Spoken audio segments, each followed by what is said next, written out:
Toksa ko yung ah. Kaya mga mari, ihahatid namin. Sila ay ihatid doon sa laot. Tingnan natin kung saan sila sasakay. Naiwanan kasi sila ng bangka. Oh, sasali din si Ibo. Hatid natin sila, anak. No. Ala dong, makasa. Hatid sila. Hatid sila ah. Sige bi. Tapa doon. Yan, mga mare, ang ganda ng baybay. Oh. Kasi ang talaga yung ano, low tide. Kaya ka manak. Lana. Lana ka, hay.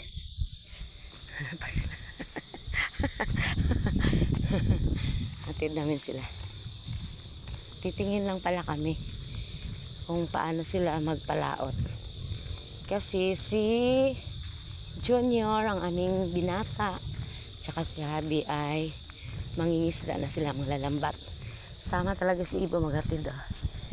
Yan, pati yung aming aso na si Baboy. Yan na siya. Yan. Tignan namin sila. Ay. Layo, 'di ba? Layo ng aming mga nilakad.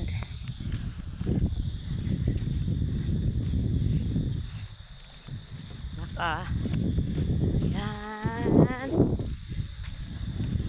Kasalin.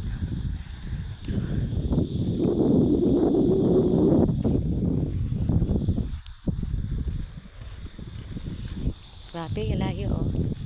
Tapos sila hindi nakaalis yan.